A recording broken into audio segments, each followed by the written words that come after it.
Vasudevaya. Om Namo Bhagavate Vasudevaya. Bienvenue à tous et à toutes. On va lire un verset du Srimad Bhagavatam, premier chant, chapitre 11, verset 1, qui s'intitule Krishna arrive à Dwarka. Page 312. C'est le verset que Yashodhadula l'a lu il y a quelques jours. Le divertissement de Krishna, ils ont un goût sans fin, donc on peut relire toujours les mêmes versets, on peut toujours apprécier Krishna d'une nouvelle manière. Donc on va relire le verset. Shuta uvacha anartan sa upavraja Anartam Saupavraja Sridhan janapadam spakan Sridam Janapadam Swakam Dadamudara varam tesham Dadhamudara Varatesham Vishadam samayaniva Vishadam Samayamiva Sutta uvacha Sutavacham Anartam saupavraja Anartam Saupavraja Sridhan janapadam spakan Sridam Janapadam Swakam Dadamudara varam tesham Vishadam samayaniva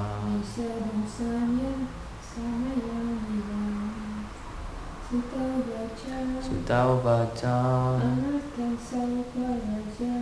Anarta saupavrajam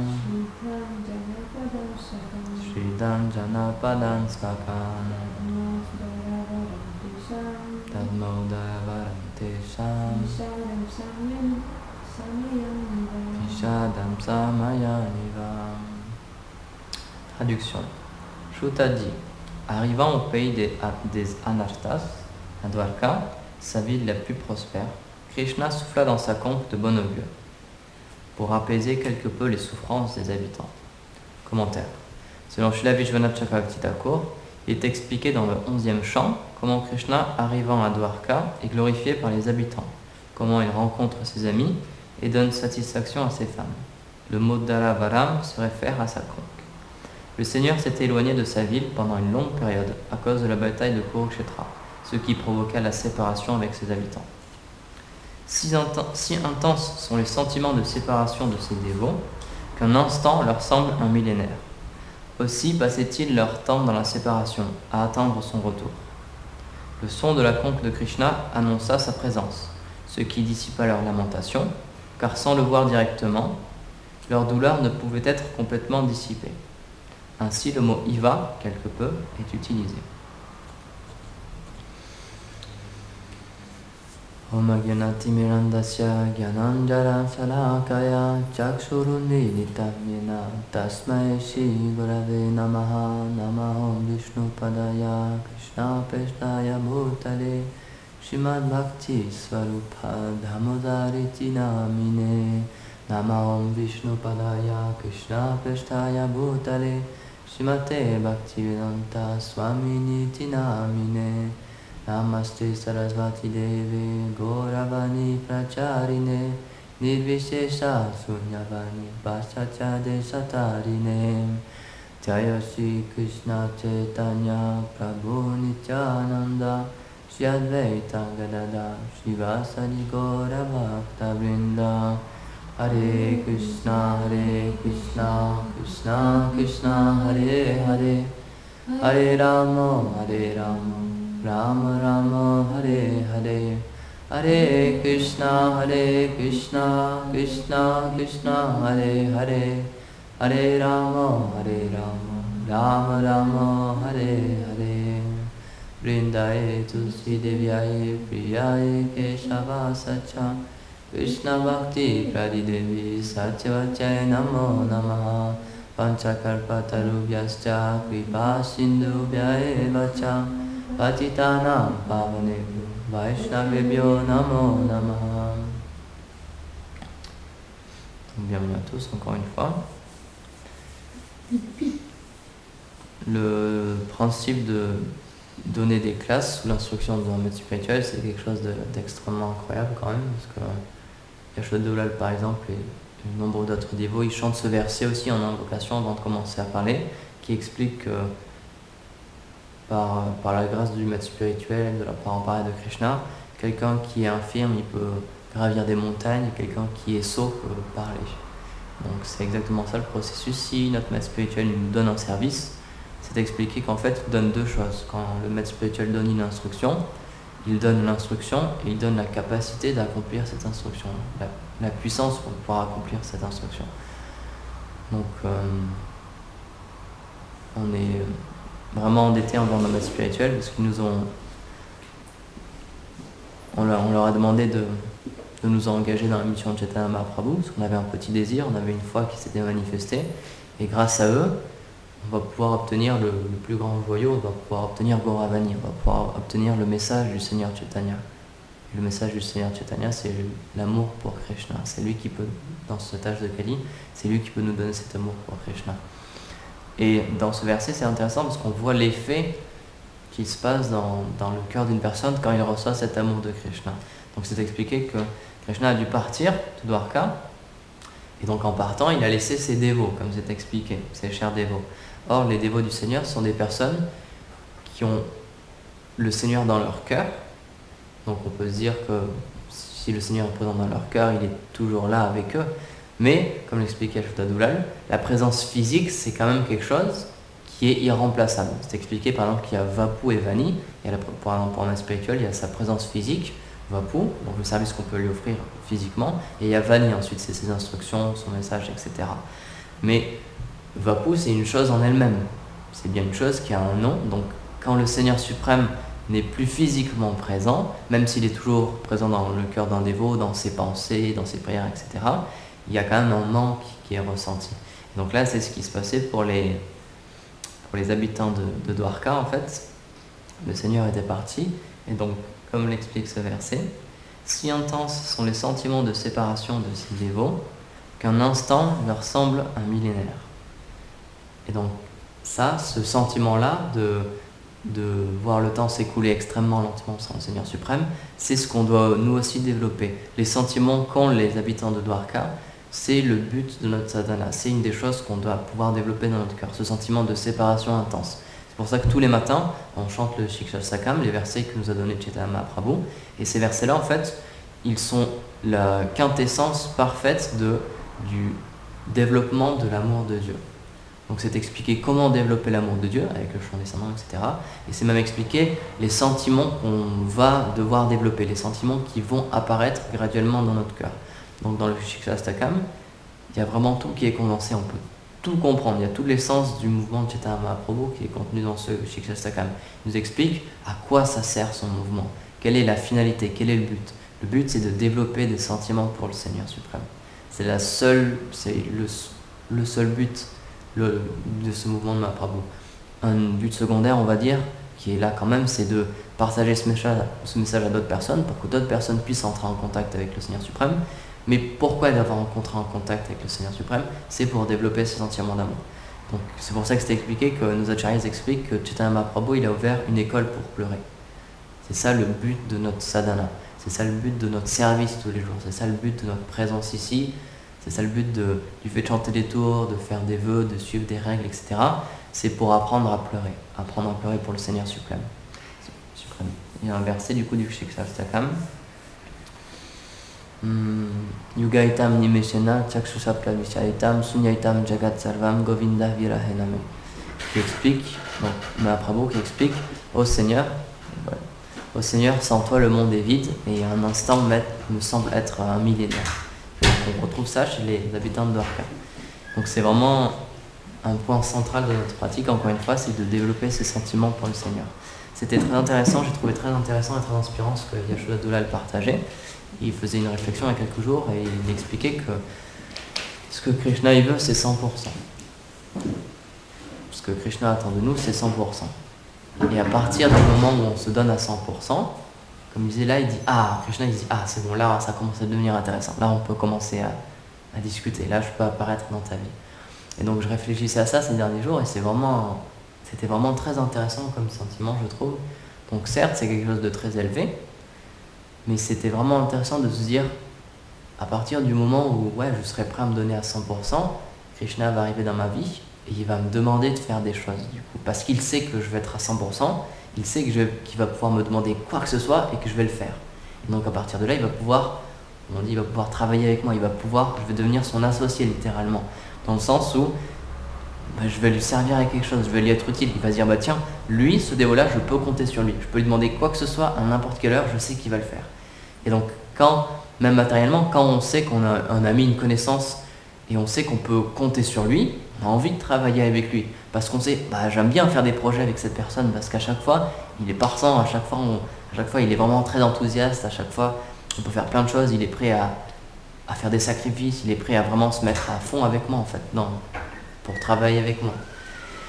Et donc c'était vraiment un sentiment intéressant. Comme Gurudev, il avait expliqué une fois dans une classe que il y a des histoires comme ça avec des dévots où le Seigneur suprême, leur déité, etc., il leur demande à des heures pas possibles de se réveiller, de cuisiner pour elle, par exemple.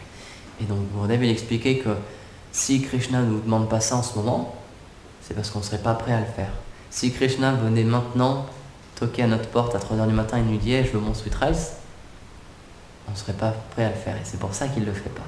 Parce qu'il sait que s'il nous le demande, on ne le fera pas. Mais à partir du moment où on sera prêt à se donner à 100%, il y a des choses incroyables qui vont se passer dans notre vie, parce que le Seigneur suprême, il va nous utiliser. Il va se servir de nous pour accomplir ses desseins. Il va se servir de nous comme son associé. Et on va pouvoir réciproquer avec lui, parce que lui, il va pouvoir réciproquer avec nous. C'est expliqué qu'en fait, Krishna, il a plus de désir de nous revoir que nous, on a de désir de le revoir. Son désir est plus intense. Son sentiment de séparation envers nous, en ce moment, il est plus intense que notre séparation envers lui. Donc ça, c'est un point vraiment qu'il faut comprendre. C'est pour ça que notre entreprise, notre sadhana, notre pratique spirituelle, elle est déjà gagnante. Parce que de l'autre côté, Krishna, la personne qu'on cherche à atteindre, c'est lui qui nous attend. C'est lui qui cherche à nous atteindre. C'est pour ça que dans notre vie, il met en place plein de choses. Il nous envoie un maître spirituel, il nous envoie des Vaishnavas, il met en place des déités, des festivals, etc.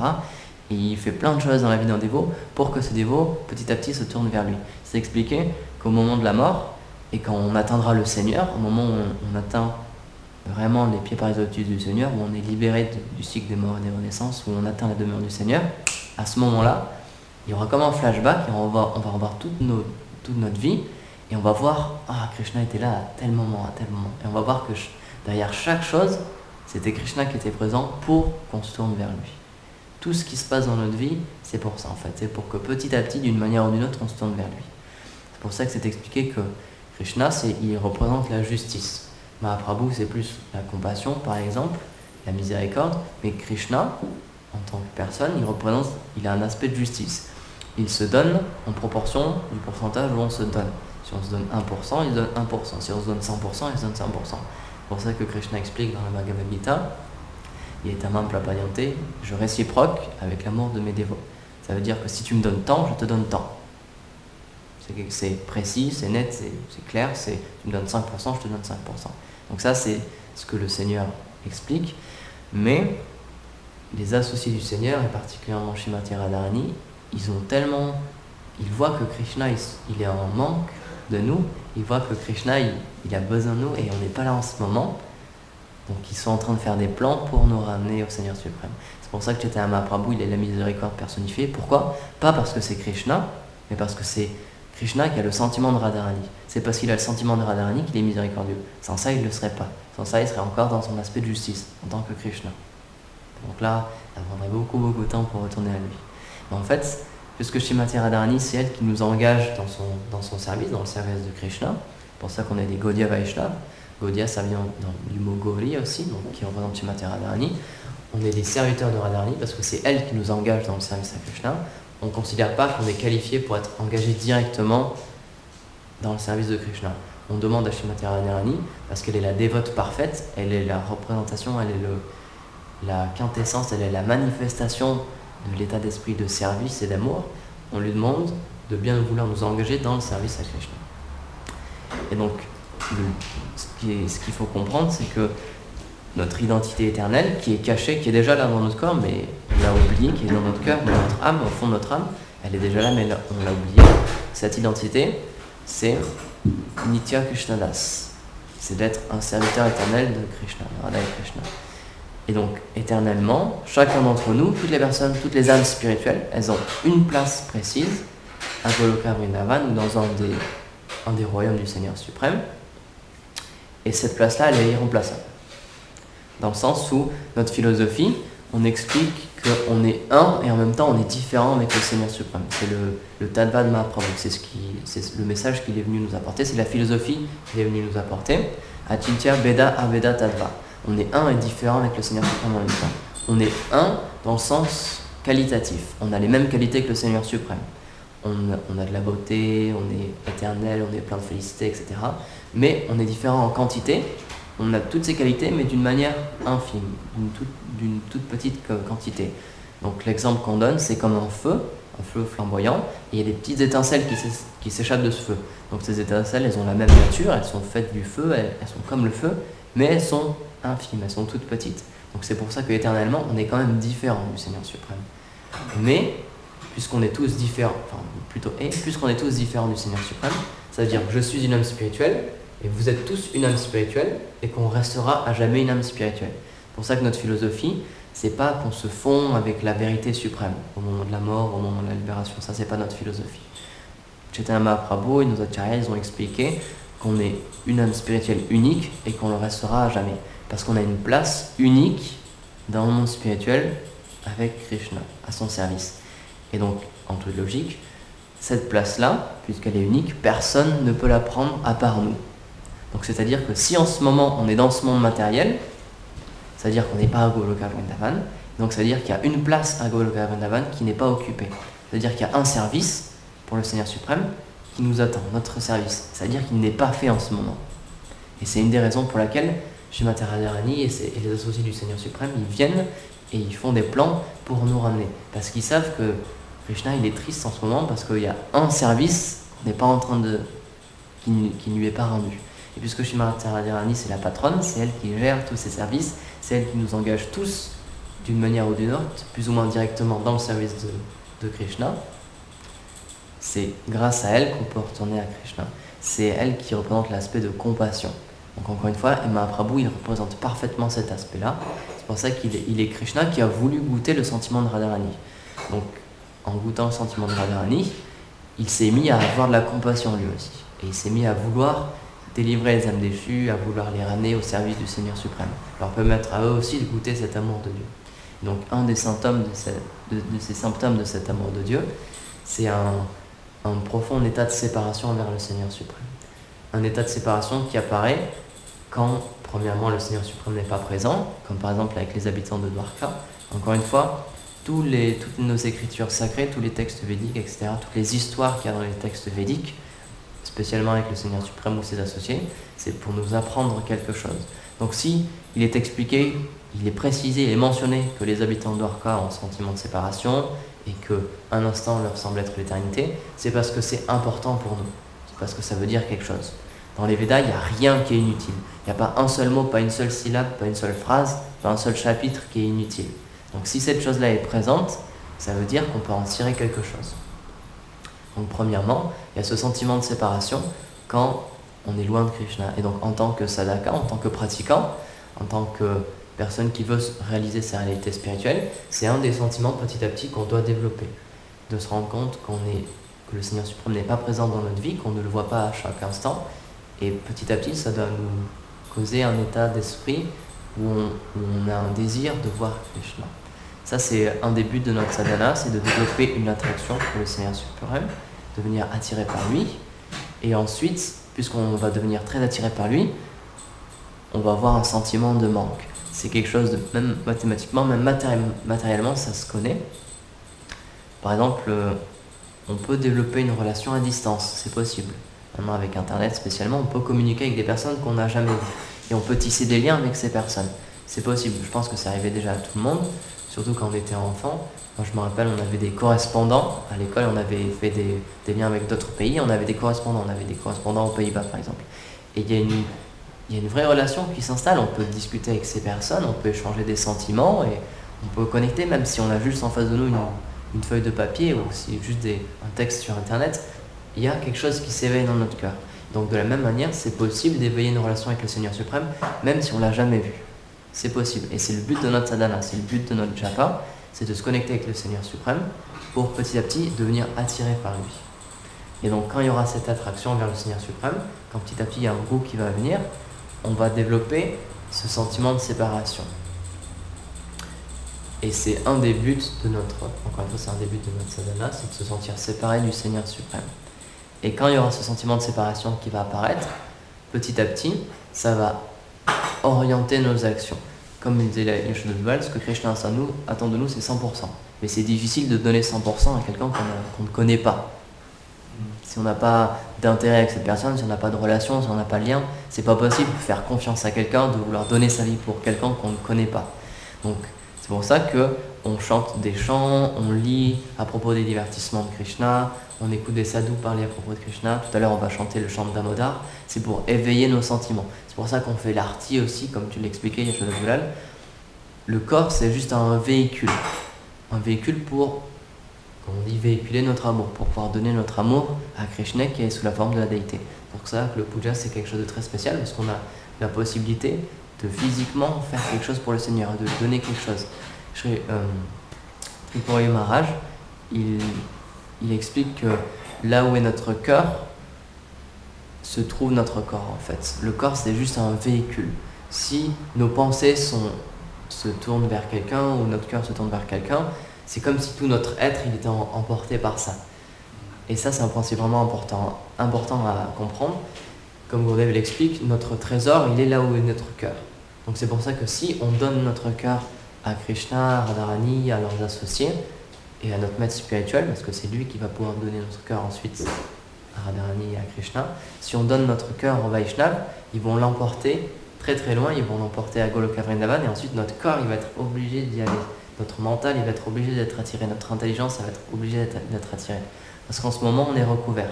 Notre âme spirituelle, donc elle est là, notre service éternel il est là aussi, mais en ce moment on est recouvert. On a des couches matérielles, donc le corps grossier, et on a des couches subtiles aussi, le mental et le faux ego, l'intelligence. Et donc c'est ça le problème, et c'est ça qu'il faut comprendre, c'est que ce avec quoi on pense en ce moment, notre intellect, notre mental, notre faux ego, il est matériel encore, il n'est pas spirituel. C'est pour ça qu'il faut comprendre que c'est pas forcément notre ami. C'est pour ça que Raghunath Das Goswami a écrit les fameuses prières qui s'appellent les Mana Shiksha, où il parle à son mana, il parle à son mental. Et il s'adresse à lui comme une personne, comme un frère, il dit « Oh frère ». Donc c'est ça qu'il faut comprendre, c'est que ce qui nous fait agir en ce moment, c'est pas forcément notre âme. Ce qui nous fait aimer quelque chose ou pas aimer quelque chose, ce qui nous fait désirer servir Krishna de telle manière ou telle manière, ou ne pas le servir de telle manière ou telle manière, il faut pouvoir analyser ça, parce que c'est pas forcément bon pour nous. C'est expliqué dans la Bhagavad Gita que notre mental peut être notre meilleur ami comme notre pire ennemi. Donc Gurudev il nous a donné cette instruction aussi, il nous a conseillé de méditer tous les jours et de... Comment il avait dit ça, avec quel mot?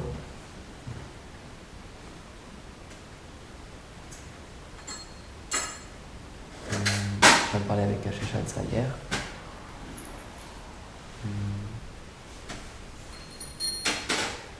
C'était une réflexion, c'est un mot précis, j'ai ça de m'en souvenir. Mais le principe c'était de réfléchir sur nos actions de la journée et voir est-ce que Krishna était présent dans nos actions ou pas. Est-ce que introspection, merci. Il nous a demandé de faire de l'introspection tous les jours.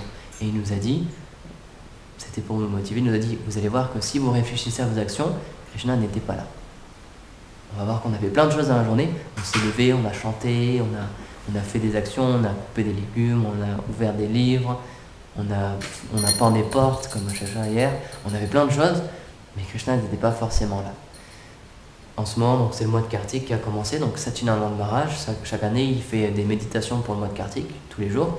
Et donc dans l'introduction qu'il a écrit hier, il explique que c'est important de faire des vœux, etc. Mais le plus important, c'est la conscience avec laquelle on fait les choses. C'est pour ça qu'en temple, c'est magnifique, c'est merveilleux, parce qu'on va faire du service pour les déités. Mais encore une fois, ce qui est important, c'est la conscience. On peut peindre une porte pour Krishna, ou on peut peindre une porte pour notre propre satisfaction, ou juste pour peindre une porte. Et donc ça n'aura pas du tout le même effet. Si on peint une porte pour Krishna, petit à petit, on va pouvoir découvrir notre réalité spirituelle et on va pouvoir goûter le Saint-Nom. Ça paraît complètement fou, mais c'est pour ça que notre voie spirituelle, elle est mystique. En faisant des actions totalement lambda, en faisant des actions qui paraissent matérielles, en peignant des portes, en découpant des légumes, en allant travailler, en récoltant de l'argent, en parlant dans un micro, en faisant plein de choses, on peut développer l'amour de Dieu. On peut développer un sentiment qui n'est pas accessible dans ce monde. On peut développer vraiment, on peut développer l'amour de Dieu. Et donc, Satchidananda Maharaj, c'est pour ça qu'il expliquait, il mettait vraiment l'emphase sur ça, il soulignait ce point-là, que c'est avec conscience qu'on doit faire nos actions. Encore une fois, Radha et Krishna sont là, Nanda Maharaj, Yashoda Mahi sont là, Gopal est là, Nanda, Vishwambar il est là aussi, Nityananda ils sont là, ils sont tous là, Prabhupada est là aussi. C'est juste une question de vision. Gurudev il expliquait dans un temple, quand il y a des déités qui sont installées, c'est ce qu'on appelle le Dham, c'est le monde transcendantal de Krishna qui se manifeste. Donc Radha et Krishna, tous les jours, ils font leur divertissement ici. Aux mêmes endroits où nous, on joue des munanga, où on ouvre des portes, où on marche dans des escaliers, Radha et Krishna, ils sont là aussi, tous les jours. C'est juste qu'on ne peut pas les voir en ce moment. Et la seule chose qu'ils attendent, c'est qu'on se tourne vers eux, c'est qu'on demande à les voir. C'est pour ça que Krishna, il est réciproque. À partir du moment où on veut le voir, on lui demande, je sens que j'ai quelque chose qui me manque dans ce monde et je sais que c'est toi qui vas combler ce manque, que je suis ton serviteur éternel, mais c'est simplement que je l'ai oublié. À partir de ce moment-là où on a le désir qui vient, Krishna se manifeste. Encore une fois, il est réciproque, donc si on lui montre qu'on a un désir de le voir, il va rien faire pour l'en empêcher, au contraire, il va courir vers nous. C'est expliqué que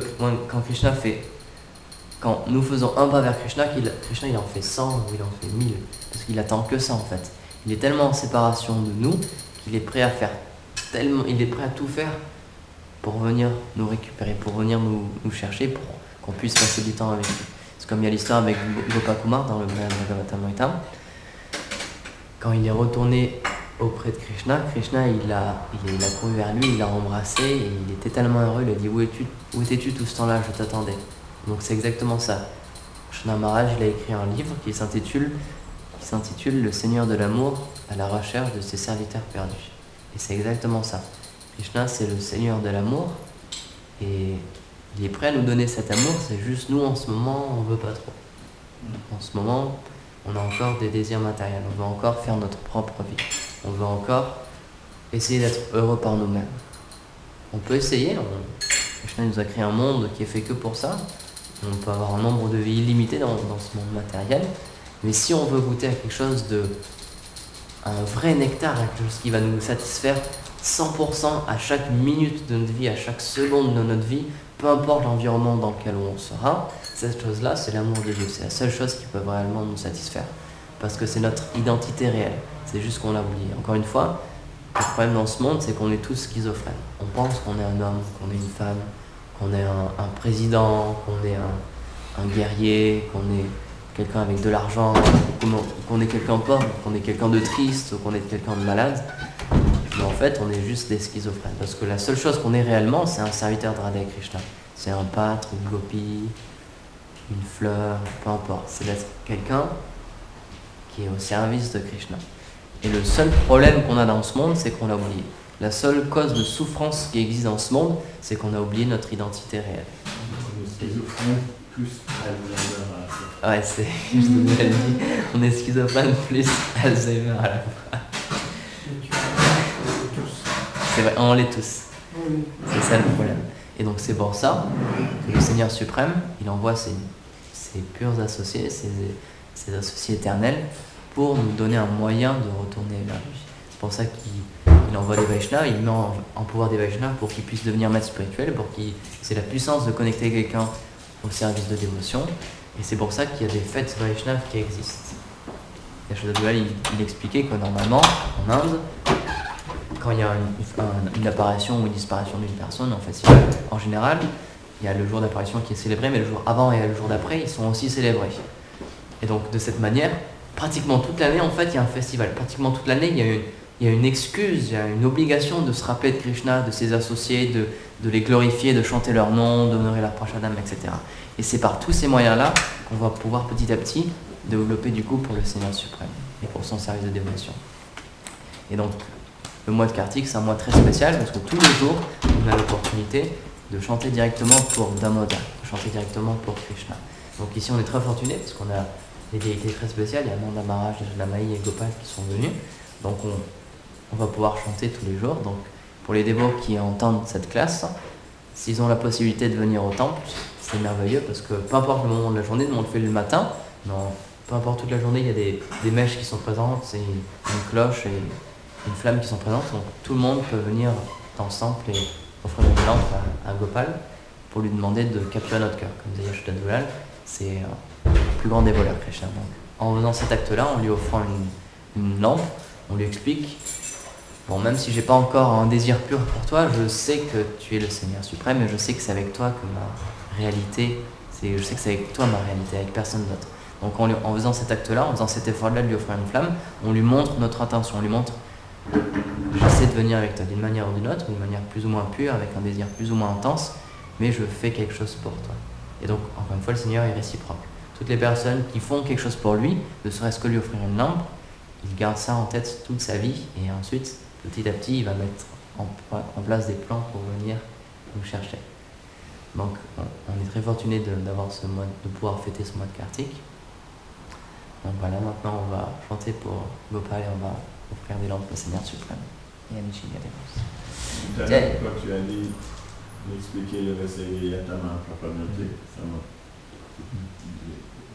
rappelé quelque chose. Tu as dit ici, on donne à Krishna 5%, il nous donne 5%. Cependant, on va comprendre que le 5% que nous on donne et le 5% de Krishna, c'est pas la même chose. Parce que lui, il est infini. Ça, c'est notre. Il souligne un point intéressant, c'est notre grande fortune. C'est que même si on donne que 5%, nous 5% c'est pas grand chose, 5% de notre vie, mais le Seigneur suprême, puisqu'il est infini, 5% du Seigneur suprême, c'est incroyablement énorme. Et c'est grâce à ça qu'on va pouvoir revenir à lui en fait. Parce que si c'était simplement par nos seuls efforts, ce serait impossible. Mais puisqu'il est illimité, il dit bon, allez, il a fait quelque chose pour moi, je vais être miséricordieux, je vais lui donner 5% de mon côté. Krishna, ça fait quelque chose, hein.